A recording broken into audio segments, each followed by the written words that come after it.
Everybody rolls with their fingers crossed. Everybody knows the war is over.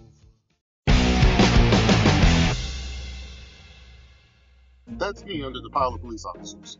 My knee bleeding and my arm nearly broken. What the hell did he do, you must be asking yourself? He must have done something. Well, I'm on the ground because I would not take off my shoes. Passive resistance. Why I was arrested? Oh, we need to go back a little bit for that one. It was the day of my arraignment, December 16th, 2013, in the Gwinnett County Recorders Court. It was a traffic citation for driving on an expired registration. I was going to make some arguments I had prepared, but part of the strategy requires the court to identify itself, meaning it has to establish the subject matter jurisdiction. I cannot enter a plea before that, or I accept whatever jurisdiction they choose to impose. They do have a system to get you to comply. It's like an assembly line. They hand you a sheet that is a waiver of your rights. They expect you to sign it and to make a plea. The clerk tries very hard to get you to do that, but they cannot force you to. The solicitor will talk to you to try to make you cop to a plea, but by doing so, then you're accepting the jurisdiction. Again, they want you to make a plea.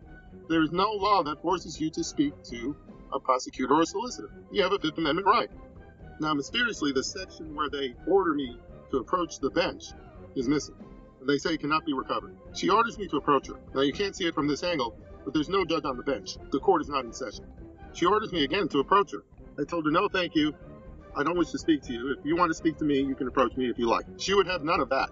She would not have a slave speak to her in such a manner.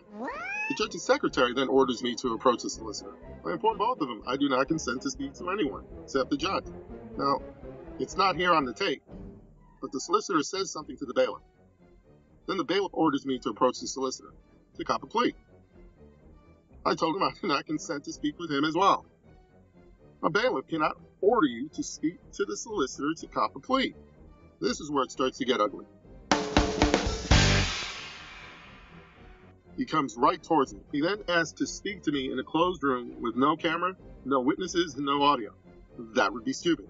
He can accuse me of anything in that room, and it would just be his word against mine, or his fellow officers and mine. I asked if I was under arrest.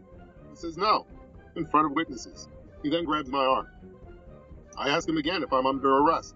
He says no. So I say, then let go of me. Now, it's not resisting arrest, because by his own admission, I'm not under arrest. You can see the other bailiffs beginning to surround me and block the camera. He then asks me if I'm going to behave. I told him I would be quiet unless the solicitor asked me the question or a judge asked me a question, and then I would answer it. He then grabs me and then drags me into the room with no camera, no audio, no witnesses except for the other bailiffs. In the room, I asked him if I'm under arrest. He says no. I asked him if I'm being detained. He says no, yet I'm not allowed to leave. They also block the door to make sure no witnesses can enter and see what's going on. He then again asked me, am I going to go to the solicitor and cop a plea? I told him I would be silent. If the solicitor asked me a question, I would answer it. If the judge asked me a question, I would answer it. That infuriated him. He then arrests me for disorderly conduct. Now you can see in the tape, this is a room you take someone when they're under arrest. They still wanted to bully me into submission. One officer finds my pipe tobacco and claims it's marijuana. But look here at his anger.